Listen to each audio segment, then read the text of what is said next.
ईसाई का हो चाहे हिंदू का हो। हाँ इस्लाम का तो पूछना ही नहीं है।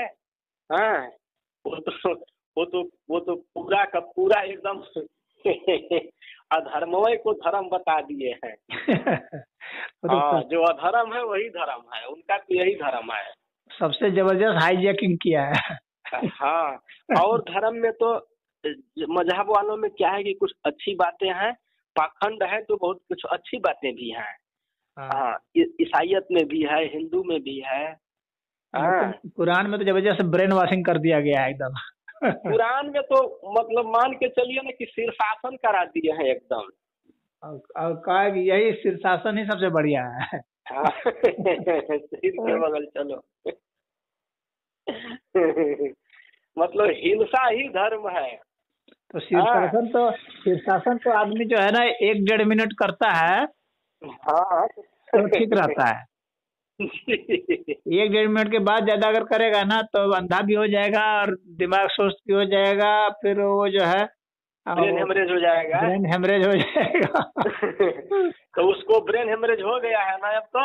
हाँ तो इस्लाम तो इसीलिए ब्रेन हेमरेज हो गया। हाँ, क्योंकि अवधि को लांग गया है ना भाई, जितनी अवधि है 1.5 मिनट की अवधि है तो 1.5 मिनट ही ठीक था। हाँ, हाँ, हाँ, उतना तक तो ठीक है भाई, उतना तक तो हिंसा उतनी होनी चाहिए, उतनी हिंसा नहीं रहेगी तो फिर मार के कोई भी खा जाएगा। हाँ, सही कह रहे हैं। उतना आत्मबल तो लड़ने वाला आत्मबल होना चाहिए। हाँ उतना आत्मबल तो अनिवार्य है। हम्म। तो उतना आत्मबल तो दिखलाया गया है, सभी के शास्त्रों में है। जी जी जी, उतना तो सभी के शास्त्रों में है। जैन के शास्त्र में नहीं है थोड़ा भी। हम्म, तो इसीलिए तो जैनियों की संख्या नहीं बढ़ गई, मार के खा गए। जैनियों का सबसे ज्यादा नाश हम्म, तो बौद्धों ने किया है। हम्म। हम्म।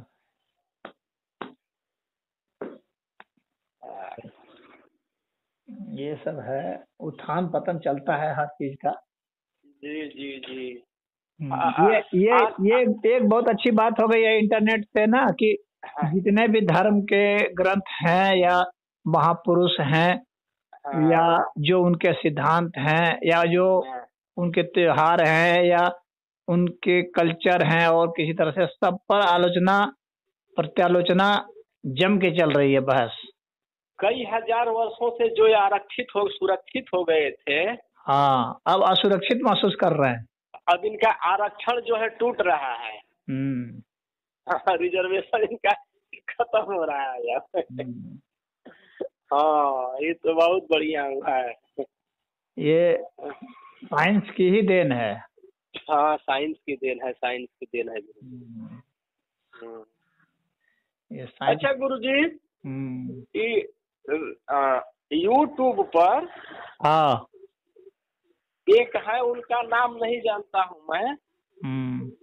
वो अपने ओर से कुछ नहीं कहते हैं, हाँ।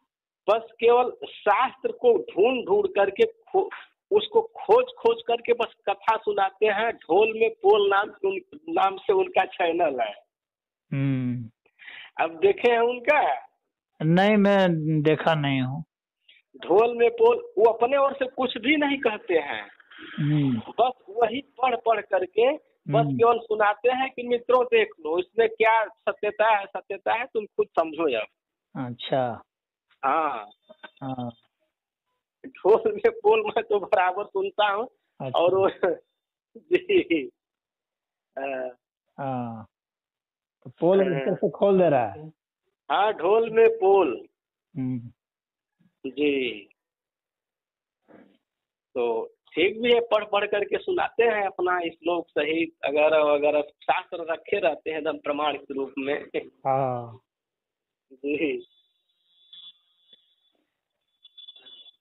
हाँ लेकिन कभी कभी क्या होता है ना कि उसमें दोष क्या आता है कि कुछ शास्त्र ऐसे हैं, कुछ शास्त्र तो ऐसे हैं जो कि लिखे गए हैं जिस अर्थ में लिखे गए हैं उसी तरह से, मतलब वैज्ञानिक पद्धति से लिखे गए हैं, लॉजिकल।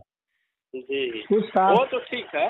कुछ शास्त्र ऐसे होते हैं जो कि साहित्यिक लिखे जाते हैं, अलंकारिक होते हैं।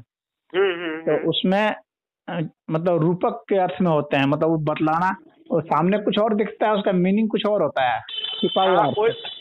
वैसे वो बहुत बुद्धिमान आदमी, तेज आदमी है, ऐसी बात नहीं है।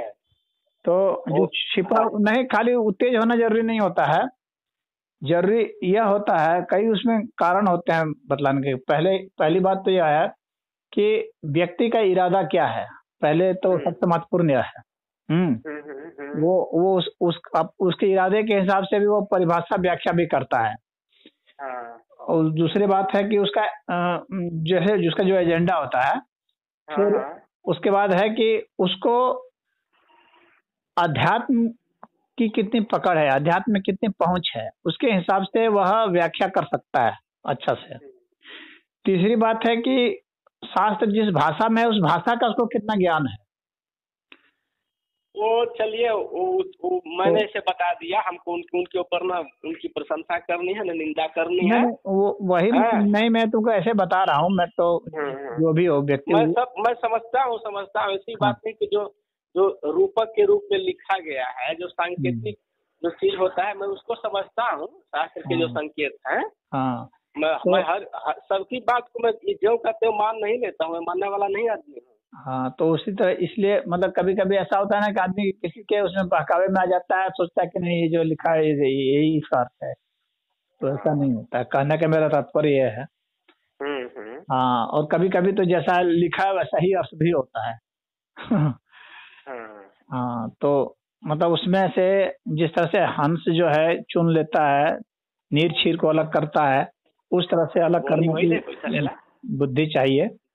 जी। हाँ, तो इसलिए कई तरह के लोगों का जब सुनते हैं ना तो आदमी का सही निष्कर्ष निकलता है। लेकिन चाहे जैसा भी हो, हाँ, इतना तो जरूर है कि जो बात कहीं कहीं छिपी हुई बात थी, वो सब बातें प्रकट तो हो रही है। हाँ, मैं यही कह रहा हूँ। हाँ, तो वो बातें प्रकट तो आ रही हैं, जैसे भी आ रही हैं। अब उसमें जिसको विवेचना करना करेगा, जिसको उसको डिफेंड करना है डिफेंड करेगा, जो जिसको जिस अर्थ में लेना है अपना ले, और जैसे जिसको समझना है समझा। उसको बचाने वाले जो लोग हैं वो बचाएं उसको। हाँ। अगर कोई आलोचना कर रहा है तो जिसको खराब लग रहा है वो उसको बचाए। हाँ, बचाए, अपना तर्क दे। हाँ, अपना तर्क दे, उसमें क्या है, दोनों के पक्ष खुले हुए हैं जी। हाँ, एक कहेगा इसने ऐसा कहा, उसका अर्थ ये है, एक कहेगा ऐसा कहा। हाँ, तो जिसका जो छिपा हुआ है वो खुल करके आ रहा है ना सामने में।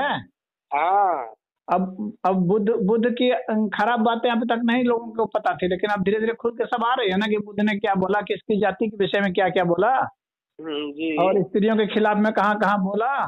तो सबकी बात खुल करके आ रही है, किसी की बात छूट नहीं रही है। अब कबीर ने कहाँ बोला, कबीर ने भी स्त्रियों को बहुत गरियाया है। तुलसी ने तो कुछ नहीं, बेचारे ने, तुलसी ने तो एक शब्द लिखा है बस। कबीर ने तो बहुत लिखे हैं लेकिन कबीर के पीछे कोई नहीं पड़ा है, तुलसी के पीछे बहुत लोग पड़े हैं। हाँ, तो है बुद्ध ने बहुत कहा है, तो बुद्ध के पीछे कोई उतना नहीं पड़े हैं, लेकिन सबका नंबर आ जाएगा। हाँ, नंबर तो आएगा। हाँ, नंबर सबका आ जाएगा अब कोई बचेगा नहीं। हाँ, बचेगा नहीं, कोई बचेगा नहीं। हाँ, ये है कि सबसे ज्यादा क्रूर तरीके से मोहम्मद ने ही कहा है, उतना किसी ने क्रूरता से नहीं कहा है, उतना खिलाफ ही उसका धर्म ही है बस। हाँ, तो इसलिए क्रूरता, हिंसा, अपराध, बलात्कार, यौन शोषण, यौन प्रक्रिया, यही उनका धर्म है। इसलिए मुसलमानों को बहुत दिक्कत हो रही है उसको डिफेंड करने में, इस्लाम को। अब नहीं बचा पाएंगे। बहुत मुश्किल। अब तो जब इस्लाम के भीतर से आवाज उठने लगी तब कहाँ बचा पाएंगे। हाँ, तो जब सामने में बोलने के लायक नहीं रह जाएंगे ना किसी से, किसी से बुरा करने के लायक नहीं रह जाएंगे। अब तो उनका जोर जबरदस्ती का ही है भाई, जोर जबरदस्ती से जो कर ले। अंत में जानते हैं क्या बच जाएगा गुरुजी? अंत में हमको लगता है ना कि योग साधना, ध्यान प्रक्रिया वगैरह जो है ना, बस यही रह जाएगी। हाँ, यही सब रह जाएगा। हाँ, ध्यान करो, साधना करो, शांति को उपलब्ध हो जाओ, और जो निष्पत्ति मिलती है, जो अनुभव मिलता है वही धर्म है। चाहे उसको ईश्वर मान लो, चाहे ईश्वर मान लो, कुछ भी मानो, वही है जो योग की जो पद्धत है, क्योंकि इतना साइंटिफिक है कि तुरंत तुरंत ना इसका रिजल्ट आता है, वो तो अनुभव करा देता है ना। हाँ, तो इसीलिए इसका तो राय जाना ही होगा। यही बचेगा लास्ट में। हाँ, तो ये योग ही रहेगा। योग ही रहेगा। बाकी और शुरू में योग ही था। हाँ, और अंधविश्वास सब खत्म होगा। शुरू में योग ही था। हाँ, अच्छा, हमारा वो विज्ञान भैरव वाला सुनते हो कि नहीं? अब विज्ञान भैरव सुनता हूँ। हाँ, तो वो जो है बहुत बढ़िया है विज्ञान भैरव, ध्यान योग का सबसे बढ़िया ग्रंथ है। हाँ गुरुजी, लेकिन वो जो विज्ञान भैरव जो साधनाएं है ना, तो उसके लिए होगी जो घर गृहस्थी छोड़ देगा एकदम। हाँ, ये तो है कि वो तो साधारण नहीं है। इतनी इतनी साधनाएं है ना कि घर गृहस्थी में रहते हुए साधना नहीं की जा सकती है। हाँ, पतंजलि वाला थोड़ा आसान है। पतंजलि वाला आसान है। पतंजलि जी वाला बहुत आसान है, थोड़ा समय निकाल करके अपना ये बहुत आसान है। लेकिन भगवान भैरव वाला बहुत कठिन है। हाँ। लेकिन उस चूंकि ध्यान योग का श्रेष्ठतम ग्रंथ है, इसीलिए मैंने उसको चुना है। उसके पर पूरा प्रवचन कर दूंगा। एक बरस में निपटा दूंगा उसको। गीता को भी एक बरस में निपटा दूंगा। 2023 में मेरा बहुत सारा ग्रंथ निपट जाएगा, मुख्य। आगे बस ये वेद रह जाएंगे, उपनिषद रह जाएंगे, गीता रह जाएगी, योग शास्त्र रह जाएंगे, और वो सब भी है, सांख्य दर्शन है, वैशेषिक न्याय, ये सब ठीक है, ये सब रहेंगे। और ये सब कहानियां वाला तो सब समाप्त हो जाएगा। कहानियां वाला तो कहानियां रह जाएंगे। हमको लगता है गुरुजी ना कि जो आज का सिस्टम, जो व्यवस्था है, अगर इसको आप मिटा देते हैं और सबको उपलब्ध करा देते हैं, सबके लिए न्याय, सबके लिए संसाधन, तो हमको लगता है कि बहुत बड़ा काम होगा। उपदेश तो बहुत सारे हो चुके, आप भी कर ही चुके हैं। हाँ, वो ये हम लोग का राजनीतिक और आर्थिक क्षेत्र वाला ना। हाँ, तो हमको लगता है कि वो बहुत बड़ा उपदेश हो जाएगा। ये तो सबसे महान क्रांति में से न है। हाँ, उपदेश तो बहुत सारे हुए हैं, होते भी रहेंगे, आगे भी होंगे। इस भौतिक जगत का ये सबसे मुख्य ये एजेंडा है जो हम लोग लेके चल रहे हैं। जी। लेकिन देखो, अब हम लोग कहाँ तक इसको लिवा जा सकते हैं, कोशिश तो हम लोग करेंगे ही। तो बस इसी पर लगिए गुरुजी, ठीक से। हाँ।